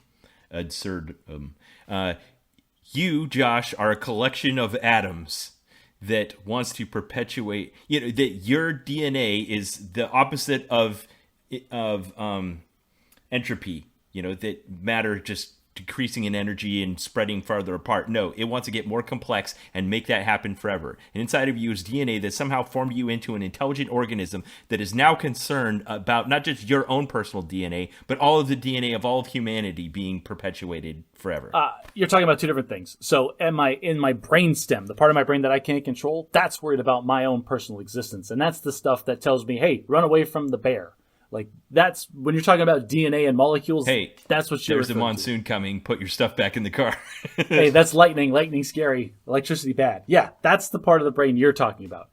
What I'm talking about is that we are unique because we have these consciousness, conscious eye, whatever the plural of consciousness is, that can abstract the fact that we are part of a larger community and then care about the community and not just ourselves. This is a philosophical construct that only exists in humans. Yeah. Okay. We got to keep the pace up if we're going to get through all these. We're not going to. So I don't really have anything else to say about climate change unless you do. I don't. All right, next one. All right. Now we're going to get into some fun stuff. All right, we're going to bring the tone down, make it a little lighter, make it a little more 1980s vibe. Lighten things up a bit. Lighten things up a bit with global thermonuclear war. What if Putin really gets that hair up his butt and Biden's just on a spicy day and they decide to just knock out blows and we're going to settle this once and for all. Russia v. America. Let's go, baby. And they both hit the big red button and launch all the nukes. All the nukes. Not one or two and call it a day. No, all the nukes. That's what we're talking about. Yeah. Wow. Okay, so you're saying it happens and we need to do something to prevent it, or it already happened and now how do we carry on? I'm saying, all right, we read an article tomorrow and it's Cold War Part 2 started up again. We're at each other's throats. The doomsday clock is at 3 minutes to midnight. How do we prevent global nuclear war? Before that, how do you feel about global nuclear war? Okay, so I currently, by profession, exist as supporting two of the three legs of the America's nuclear triad. It is my job to make sure that we are ready to bring those mushroom clouds to planet Earth. Okay, so let's be very clear that we're not going to say anything classified. We're not going to divulge any secrets. But I'm just saying, if you're looking for an unbiased opinion as related to this kind of thing, I'm kind of in a position where I'm a bit biased. So hang on a second. Now I want to dive into this just for a second. Yeah, go ahead. Do you walk around the office? They have motivational posters with mushroom clouds. Yeah, baby. Is everybody rooting for nuclear war in this? Okay, you were talking about the tension between the two parts of you, and there's a very interesting tension with this. It is that we have to be so good at proving to everyone on Earth that we are capable of doing this that we'll never have to do it. Listen, We can glass this planet so hard and so fast, like, don't even try me. This is your mother counting to 3. I'm going to count to 3. That's why we never say the word nuclear without the word deterrence. It's not nuclear strike or nuclear attack or nuclear detonation. It's nuclear deterrence. It's we could do this if we wanted to. Oh, so you guys are 100% in the field of defense? You have nuclear missile stuff? No, you have 100% offensive capability, and don't you try to talk to me about deterrence. So I've read a lot of academic papers about the idea of nuclear disarmament, how to get from where we got to now, where we had this escalating contest of one-upsmanship between two superpowers competing for global position, to a world without nukes. And let me tell you, Josh, I would love if that were the end game. I would love that we have eliminated that ability from Earth, although it might be useful for some of these other scenarios we have. Oh. I'm going to let that one fly. Let's just move on. But I would rather live in a world where no one had nuclear weapons. But in the meantime, we have to show that we carry a big stick that we don't need to use. Well, and if we're being real, you can't put that genie back in the bottle. Information, technology, can't be undiscovered. Right. That's it. That's the security dilemma of nuclear weapons. If I were to agree to disarm them, then my opponent could automatically be better than me if he didn't. Okay. So my entire thoughts of global thermonuclear war can be summed up with nukes are bad. That's it. We shouldn't have the capacity to deal that level of destruction and cataclysm and collateral damage that we do. So, if I was king for a day, half of the budget that you have to maintain your offensive capability, Ben, half of that budget tomorrow would be to detection and safe disposal. The detection being that there's going to be third-party actors. We've tried this, and we have. Okay. We've reduced the number and degree of our stockpile, and this is not a secret. This is things that are done very openly, so that there's a lot of public scrutiny of it. No, I understand. That's the whole part of disarmament. You have to show this is what we have, and we are making the conscious decision to decrease it to kind of ease tensions with everybody that might be paying attention. But it's like when you it's this dilemma you had when as a kid where you wanted to trade somebody for something, but you didn't want to let go of the one you had until they let go of the one they had, and you had this little tug of war. No, I get that, and this is why when I said detection, I'm referring specifically to I don't know. We need to get to the Minority Report portion of technology where we can track nukes from space, regardless of how small they are, wherever they are on the planet, just to keep tight controls and security over these things. Yeah. Yeah, you're getting into areas I can't talk about. And that's the end of that. The next discussion we're going to have is, this one's a little touchy. God, they're all touchy. Why is it so politicized, the things that are going to end all of our lives? All right, doesn't matter. I don't know, but we're doing good so far. Hopefully listeners, if you're offended by what we're saying, you can still get on board with our ridiculousness. All right, so the next one is surging tribalism. And that is the idea that early man discovered that if we grouped up together as family units or as clans or as peoples or whatever, we had a better opportunity to survive. That is still in us in the way that we fear the other. This manifests itself modern day as racism, as rejecting ideas that don't coincide with your current outlook. Hardcore, but it's disguised in the wrapper of belonging rather than hating. Right. It's the idea that I accept this group of people or this group of ideas, and I reject everything outside of this accepted circle, to the point where it becomes violent. Yeah. And this happens all over the world all the time. It has for all of the history of humanity. But it felt so real on January 6, 2021 in our country, in our way of life. And we're talking specifically in this sense, the difference in ideals. There was a group of individuals that legitimately believed that their country was being taken over or wrongfully overthrown by a set of ideas that they disagreed with. And so they took violent action to try to prevent that from happening. Yeah. Now, I'm not trying to play these psycho nut jobs up as the victims here. They are complete idiots. It was a free and fair election. Let's get that on the record. I'm not, while I can understand their perspective, I can also wholeheartedly disagree with it. Yeah. And just me calling them psycho nut jobs, that is an indicator of surging tribalism. Like, they are clearly not part of my tribe. How do I fix that in myself, Ben?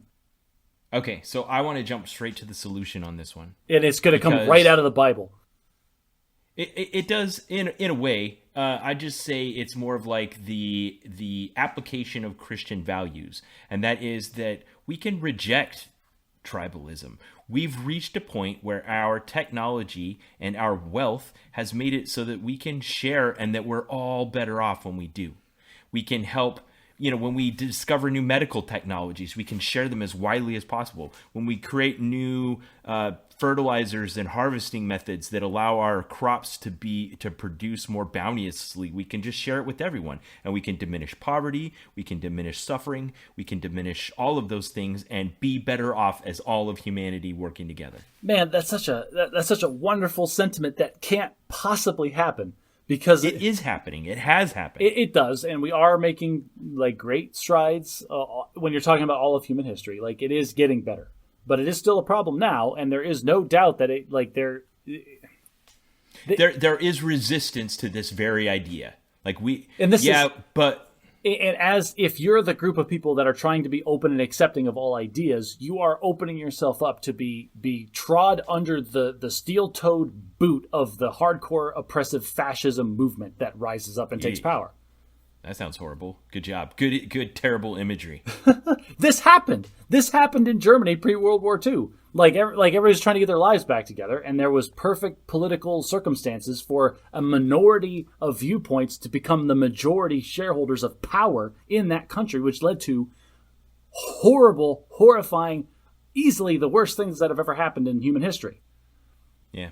So, like, when I say stuff like this, like tribalism, it's a scary prospect because, like you said, the solution is to be more accepting. But that then opens you up to the threat of the other tribe then just rising up behind your back.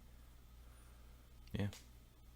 All right, so we've listed off 1, 2, 3, 4 real threats to the humanity and the future of human existence: a global pandemic, apocalyptic climate change, global thermonuclear war, and surging tribalism. Those all sound very terrible. But I think we presented some real solutions. For the pandemic, we could have a somewhat authoritarian but meted response with applying the ingenuity of humanity to diminish and control the outbreak and effects of any pandemic. Yeah, a unified response, I think, is what we settled on. For climate change, we need to, regardless of political beliefs, address the real shortages and do what we can to reduce our impact on the environment and respond to the changes as needed with the technology that's available to us.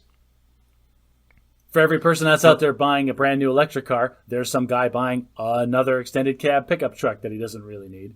Thanks for that, Ben. Yeah, that's a great microcosm of what's happening here on the Bad at Magic podcast. You could also say that you bought a brand new car that utilized a whole bunch of new elements that were mined from the earth, and I reused an old one that can still be used for many years. So I was recycling and you were buying new. And then for global thermonuclear war, I think we agree that we'd all be better off if we could just disarm. Until then, walk softly, carry a big stick. And for surging tribalism, globalism is the answer. It's love thy neighbor. That's what it comes down to. We're citizens of the city of Earth. Everybody, wake up. We all live on this stupid same planet. We breathe the same air. Like, just knock it off. Now, I know you don't give a lot of credence to this, and I was baiting you with this header, but I put under the real threats category, biblical apocalypse. And I get what you're saying. Like, this is the quote-unquote act of God stuff. Things that is outside the scope of any human's control, yes, but are real absolute threats. You just used the word biblical to set me off. And you did. Good job. It's become its own adjective. Okay. Fair enough. I'll give you that. It could be, a massive volcano eruption, which has happened. Like the caldera in the middle of the United States in Wyoming. What's that place again? Yellowstone National Park. Yeah, Yellowstone National Park, there in between Idaho and Montana. But as far as biblical apocalypse goes, there are parts in the New Testament that prophesy of actual gathering of the forces of evil and a war to end all wars. Oh boy, sounds good. I'll probably get called up for that one. You get called out of reserve status. Anyway, I don't think there's any avoiding this one. It's coming. What, the biblical apocalypse? Yeah. I mean, there's a lot of disaster movies, like 2012 comes to mind, where, like... I didn't watch that one. You didn't watch 2012?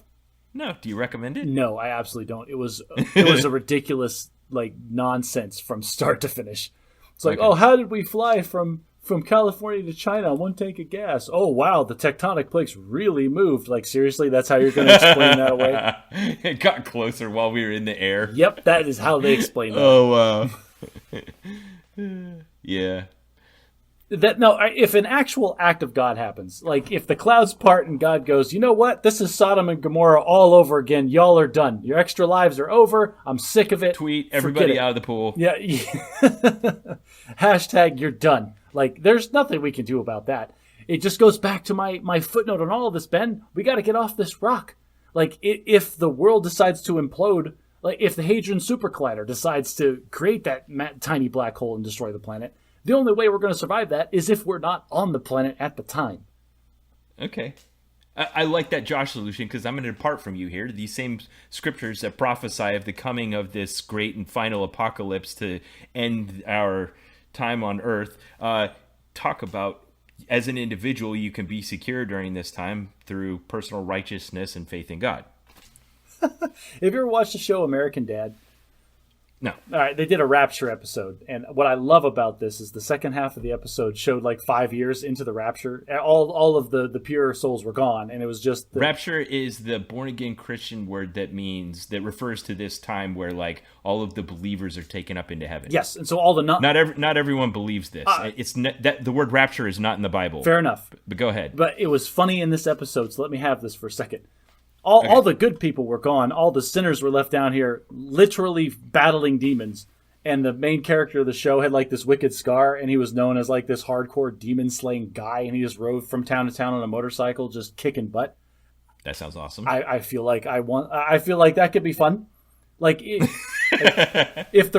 that's a possibility, I want to try that. It's like, listen, like if I don't get called up for the rapture, like that's fine, totally understandable. There's no way I'm getting in anyway, but I could be that hardcore like action movie hero. That sounds fun. Okay, I want to take a tangent for a second because I'm imagining this scenario kind of like you just described. Let's imagine that some event really like this happens where all of a sudden everything has changed and there's that moment where there's a little bit of disbelief and everyone's standing around waiting for someone else to make the first move.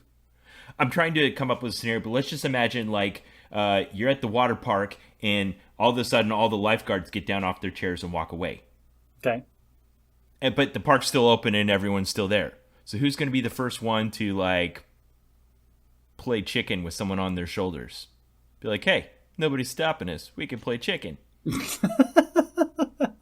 Like, now take that to the ridiculous degree of anything you want. Like, who's going to be the first one to roam the streets openly wearing guns and ammo and like vigilante enforcing the peace? Like, if you and I were both there, which of us is going to break the rules first because we're still testing the waters to see if the authoritarianism is still there? So here's the thing, Ben. Like, it depends on the scenario entirely because, like, you want me to say I'd be the guy that's like, yeah, break all the rules, start shooting my guns in the air. But in reality, I'm not that guy. I am much more likely to be the one that, like, how dare the lifeguards walk away, and I'm going to climb up in the lifeguard chair and be like, all right, everybody out of the pool. Yeah, I could see this in like scenarios where it's going on your ethic of line. Of queuing behavior. Like you have this very deep ethic of first in, first out. Like, but that's like the first thing that would go in these kinds of scenarios. It's everyone for themselves. Well, that's funny you say that, because for me, I would respect first come, first serve more than I would respect the sanctity of human life. Like, if we went to like the Walgreens to get some medicine and somebody cut me in line and there was no authority anymore, I'd be more likely to murder that person than I would be to cut him in line. You know, if you just made first come, first serve like the basis for your ethic, it would be a legitimate thing that you could derive other things from. I don't want to go down that path because there's either a well-balanced human or a psychopath at the end of it, and there's no way of telling until we get there. All right. Well, I feel like we've solved all those real threats, but what else is there that we need to worry about? Well, this is the thing. Like, those are the things that will keep you up at night, because like, if it happens, it happens, and there's a real chance that they could happen. These ones, I mean, it could happen, but we're into like the tiny percent chances. This is the Hollywood nonsense that just plays up for entertainment value. So, or just mathematical possibility. Well, all right. So the first one we're talking about, it is a mathematical possibility, and that is a planet-killing asteroid. Right. Okay. So it's happened before. It could happen again. There's stuff floating around out there in space that there's an infinitesimal possibility that it slams into Earth. I remember very distinctly. I was in my wife's car, and we were driving from Clovis, New Mexico to Ashland, Kansas to go see my in-laws for the weekend with my son. And I remember hearing on the news that there was an asteroid the size of Texas or some nonsense, some huge asteroid that was going to pass by Earth. Now, it was going to come anywhere. It wasn't going to, quote, come anywhere near Earth. Right, but in an astronomical sense, it was in the neighborhood. It was closer than the orbit of the moon. So, like, and it just whizzed past us. And I remember being legitimately frightened that day until, like, because I knew it was going to pass that day, and until it was gone, like, I was physically upset because I knew what could happen if it actually hit the planet. And there was this little thought in my head, like, if that was slated to hit the planet, no one's going to survive anywhere regardless of what they do. So would anyone tell us about it? Okay, I want to say that we're in this interesting, if you don't believe in God and you look at humanity from, like, you know, that Earth was this like celestial body that single-celled organisms evolved into human beings, we're in this weird period on astronomical timescale where we as human beings are smart enough to anticipate these things and think about it, but we've not yet developed to the point where we can do something about it, which is either stop it, detect it early enough that we can stop it, or get out of its way. So, actually, and in the future, some point, we may reach the level of development where we can do one or both of those things. So, actually, this is interesting. If we want to go on a tangent for a couple seconds, because the technology to stop an asteroid from hitting the Earth, that exists. It is actually super easy. If you can detect an asteroid that's going to hit the Earth early enough, all you have to do is paint one side of it white, and solar wind will push it out of Earth's orbit as long as you catch it early enough. Okay, Josh, paint the state of Texas white. Ben, if it was a world-killing asteroid, you don't think we could pool our resources for something like that? If it's far enough away that we still had the time to do it, how could we get it? We're not there yet. I know, this is what I'm saying. The bigger problem is... We have to catch it on its first orbit around, not the second one. That's what I'm saying. Let me land my plane. It's the detection, because, as they said in the perfect movie Armageddon, directed by Michael Bay, which is awful. He said, like, how come we didn't detect this earlier? Well, sir, currently our... Bite your tongue, sir. No, sir, our funding allows us to scan about 2% of the sky, and forgive my French, but it's a big-ass sky. And so detecting is the number one. And two, like you said, actually getting to the thing is... We don't have that technology right now. Yeah, we don't. Again, so we need to get off of this planet, Ben. Right now, we're just capable of imagining it, but not to do anything about it. If it happened, we would just be as hapless as the dinosaurs. Oh, I'm sure there's some generals in your office that would have a couple of solutions that they would propose to the president. Well, there may be some underground bunkers with a few provisions where people plan to try to hide out for a little while, but I just don't see that going very well. Listen, sir, I've spent my entire career babysitting 2,000 nuclear weapons, and if this isn't the time to use it, I don't know what is. Yeah, we don't have any ways to get nuclear weapons into space and where they would be any type of effective. Oh, that's a software patch at most. Yeah, we would try. Nothing. Sorry. This one, while unlikely, is probable and very problematic for a few more 100 years. But by definition, it's astronomically improbable. Right. Said the dinosaurs. Okay, what's next? The dinosaur. All right, never mind. Your dinosaur comment set me off for a second, but I'll let it go.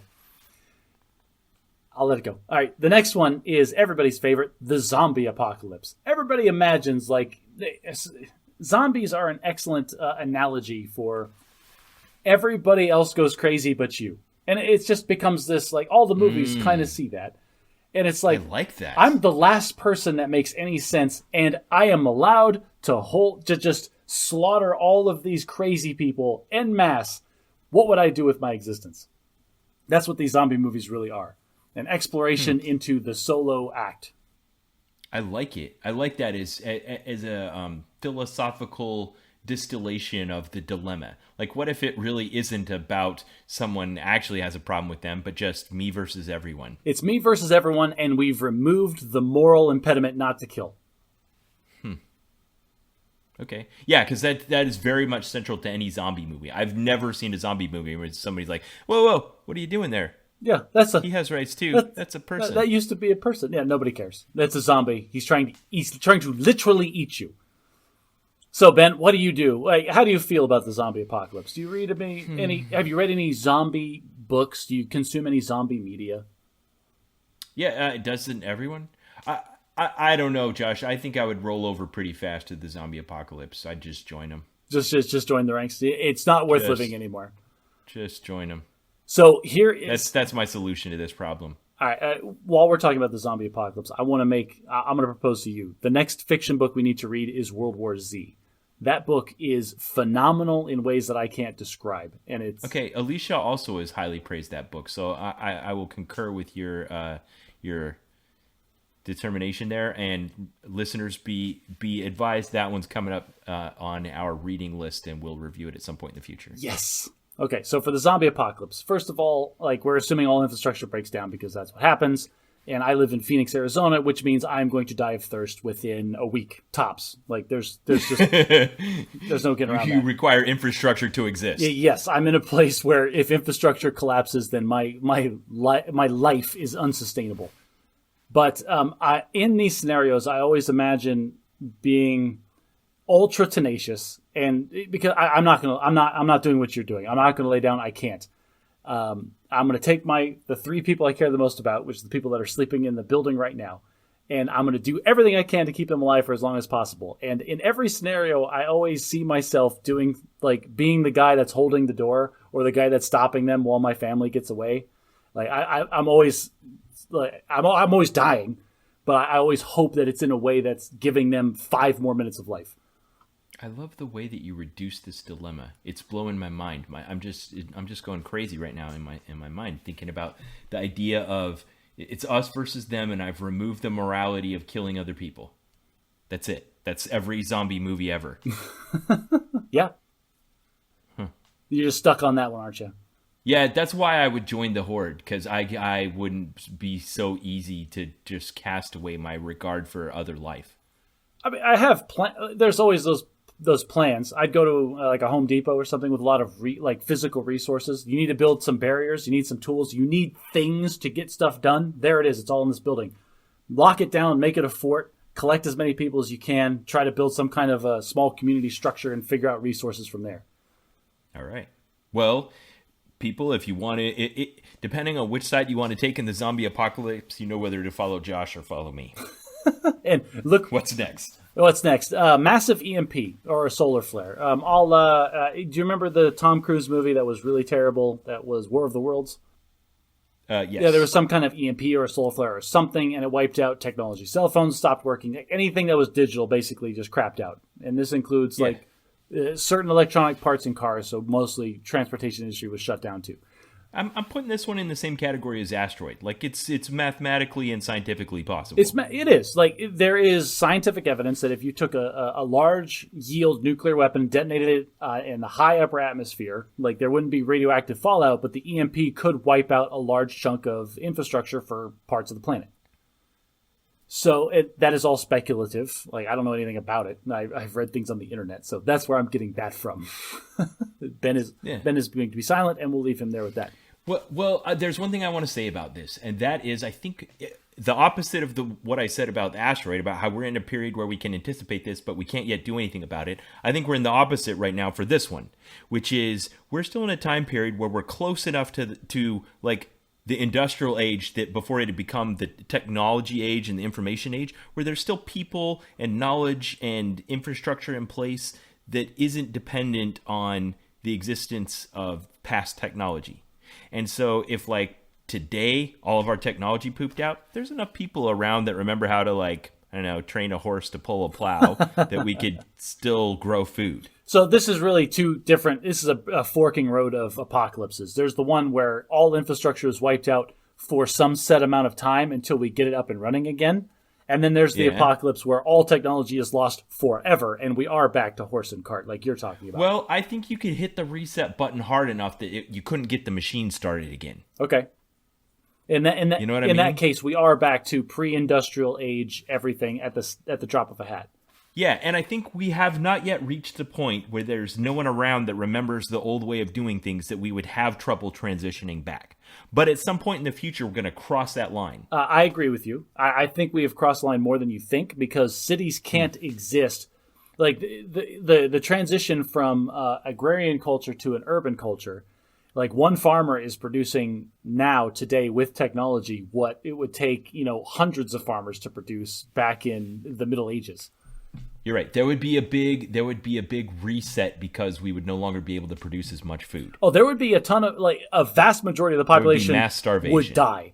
And then everyone else would go back to sustenance farming like it was before. Right. Yeah. Or eating the dog food cans in the Walmart until those were gone. I don't know how to solve this one. Like, if it happens, it happens. But if it did, this is investment in infrastructure and EMP shielding and Faraday cages. This is hardening against these kinds of things. Come on, Ben, this is a solvable problem. I don't know. You think we could harden against electromagnetic pulse or a solar flare on a broad enough scale to be inoculated against this threat? I think we could reimagine technology that is resistant enough to those kinds of because the solar flare, the EMP is going to cause unwanted electrical impulses inside of digital systems. That's what's going to fry them. I think we can create digital systems that are tolerant, that have higher tolerances, that could take spikes like that. Okay. All right. Well, then it's not as bad as I said. Maybe the vulnerability isn't like I characterize it then. Right now the vulnerability is terrible because no technology is hardened against it for reasons because it's astronomically improbable. Okay, next. Alien invasion, a la Independence Day. Like the giant hostile, malevolent force here to take over the world and suck it of its resources. And not only is it a hostile and a malevolent force, but it is a force that has the technology of interstellar travel, which means that their technology is literally light years beyond ours, to the point where they would see us as like animals or insects that are on this planet. They wouldn't even consider our well-being as they strip this planet of its resources. Yeah. I don't... So you mentioned War of the Worlds and now Independence Day, and in both of those there's some Deus Ex Machina where we win in the end. But I don't... If malevolent aliens showed up at the planet, we're just screwed. Absolutely screwed. There's no other way to say that. Like, the best we can do is hope that they have some desire to communicate with us and are willing to consider us. Yeah. Otherwise, they're just going to strip the planet of its metals.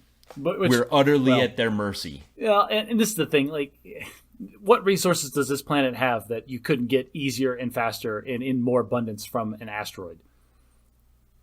So it's none. So I guess in that respect, this idea that they would come here. If they did, it would be to actually communicate with the living beings rather than get the resources. Or they're super tribal and like, oh, crap, you people are developing technology. No, we're going to put a stop to that right now. Kind of the same. They got some kind of Thanos complex. Or just kind of the way that you exterminate ants in your kitchen. It's like, hey, we want all of these asteroids, and in maybe 600 years, you people would be ready to mine asteroids, and we're just gonna nip this in the bud. I kind of get that, but everything's so far apart in the universe, and there's so much of it. Like, why would they come here? Oh, are we going to talk about the Fermi Paradox now? Go ahead. Okay, so the Fermi... I'll add it to the Bad at Magic dictionary that you can find on our website, badatmagic.live. So the glossary. I'm going to boil this down as quickly as I can. The Fermi Paradox is this mathematician figured out that because the universe is so old, even if you take super conservative estimates as to the number of life hospitable planets in the galaxy and life actually developing on those planets, that the entire galaxy should have been colonized by some form of intelligent life over 2 billion years ago. So where are all the freaking aliens? Is that the same as like Stephen Hawking's time travel theory? Like, if it were ever to be invented, it would already have been invented at some point in the future, and we'd know about it, so it must never be invented? No, this is all he does is he talks about the rate at which stars form and the rate at which there are planets that are comfortable for life around those stars and the rate at which life develops on those planets. It takes into account all these assumptions. And even, like I said, with the most conservative numbers possible, because the universe is the galaxy is so old, it should have been colonized by now, long ago.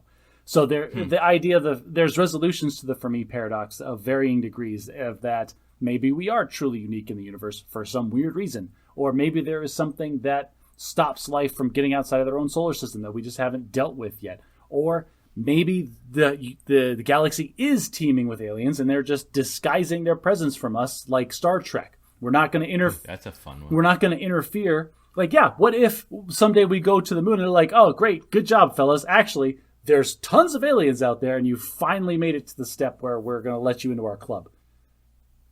Yeah.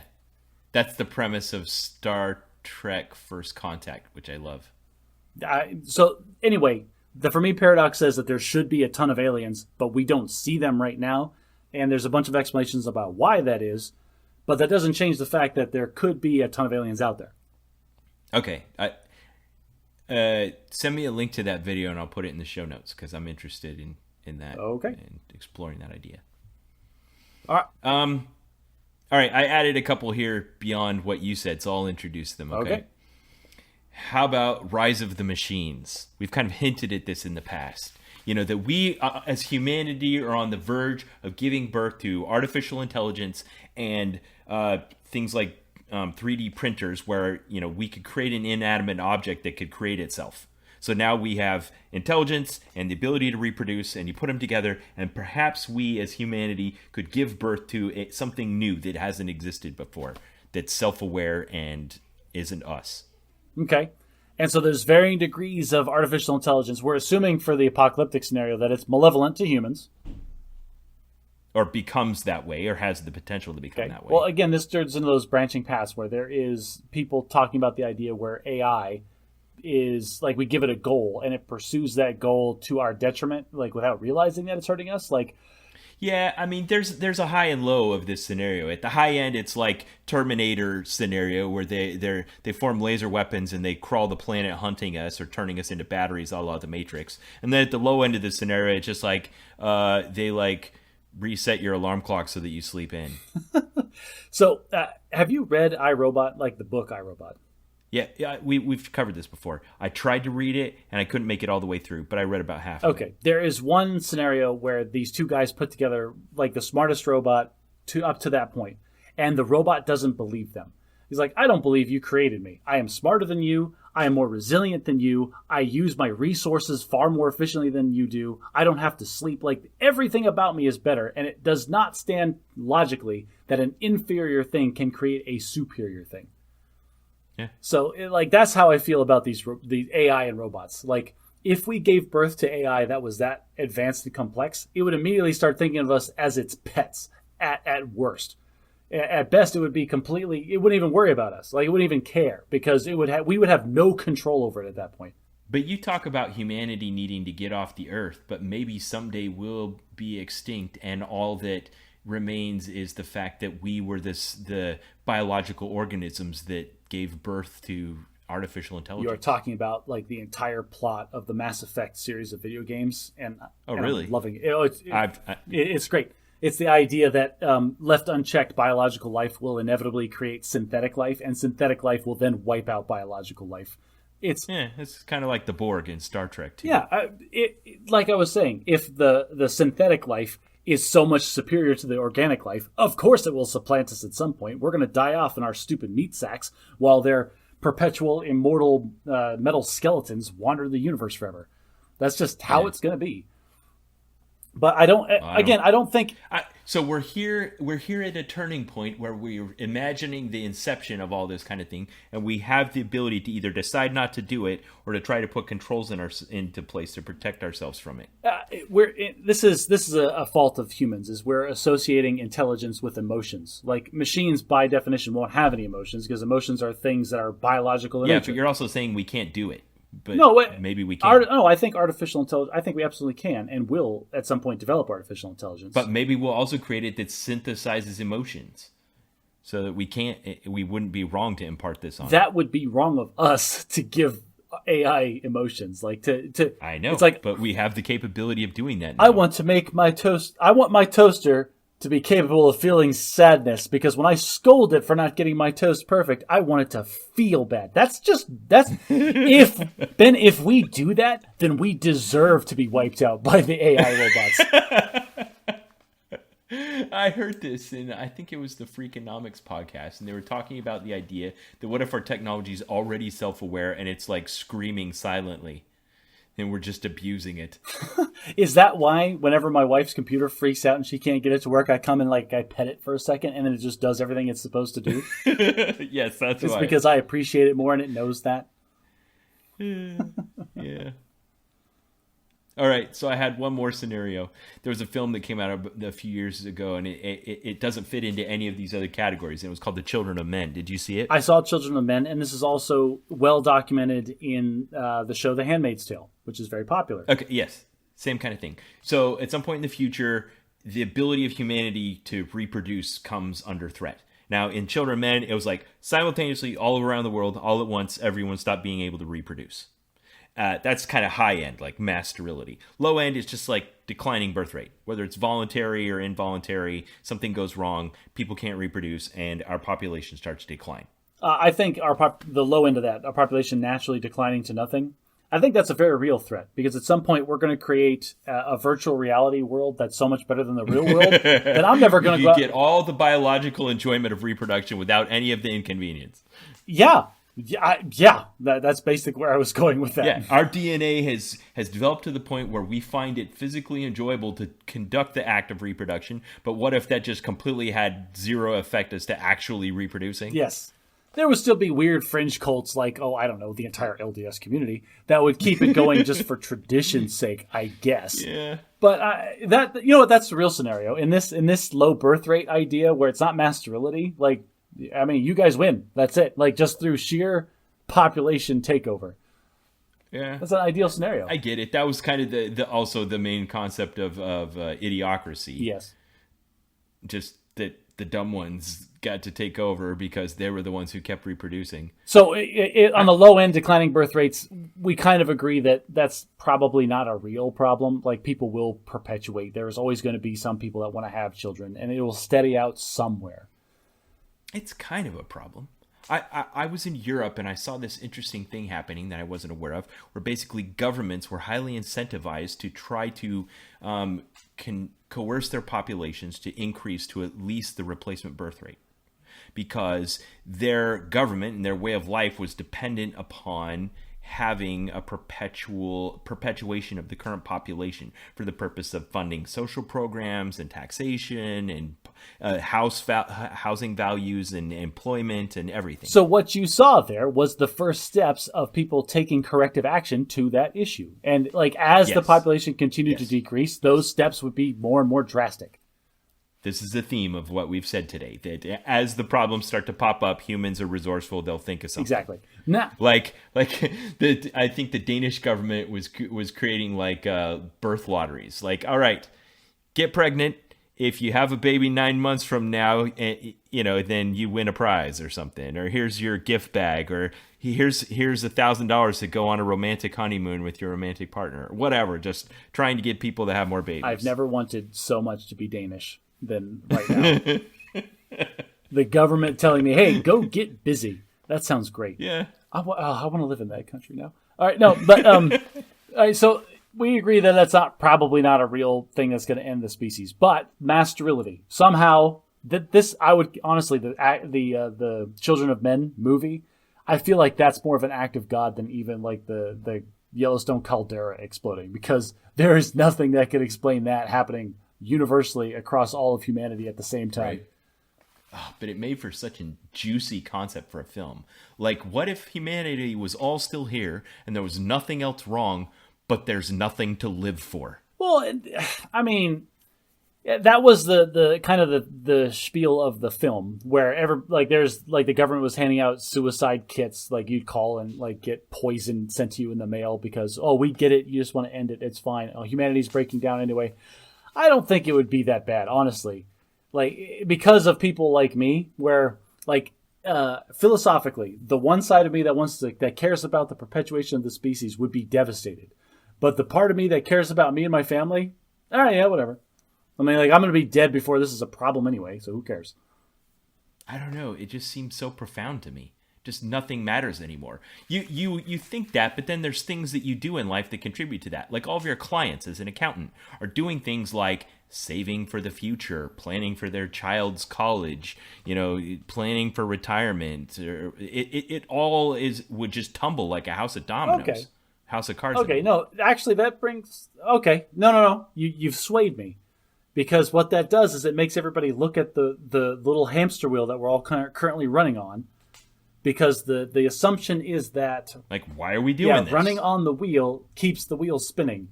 But if there's no point to spinning the wheel anymore, and we all agree on that, then the whole system... You're right. The whole system comes to a screeching halt. It just breaks down. Huh. Wow. I'm going to have to watch that movie again. Because now I have a more profound understanding and appreciation for that. Yeah. I think... I don't know. I can see myself doing everything from just doing whatever I want. That's what I would do. Whatever I wanted. It would be Mad Max. At one point, I think I would be in a reinforced car on the freeway, just killing people for fun. Yeah, yeah. I don't know, man. If the Children of Men scenario happens, God help the fast food worker that tells me to pull forward.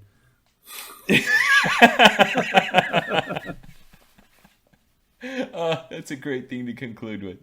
I want to tie a bow on this. So we spend a lot of time talking about scenarios from highly likely, and we're already on the track, to supernatural, utterly improbable, to mathematically virtually impossible, but still, within the realm of the possible, to utterly ridiculous and not even possible at all.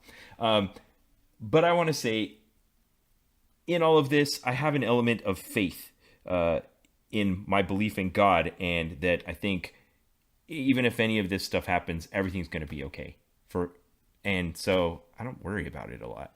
So I have a faith that after I'm dead, my consciousness will cease to exist and I will be incapable of worry. So I don't worry about it, because if I'm dead, I have nothing to worry about. All right. So we both have a reason to Hakuna Matata on this. Kind of, yeah. To an extent. There are some things that we like, that philosophical part of my brain that is worried about humanity. I bought an electric car not because I wanted to feel good about myself. Actually, I did. That's a little piece of it. But because that is one thing that I can do within my scope of control to help a little bit. Yeah. All right.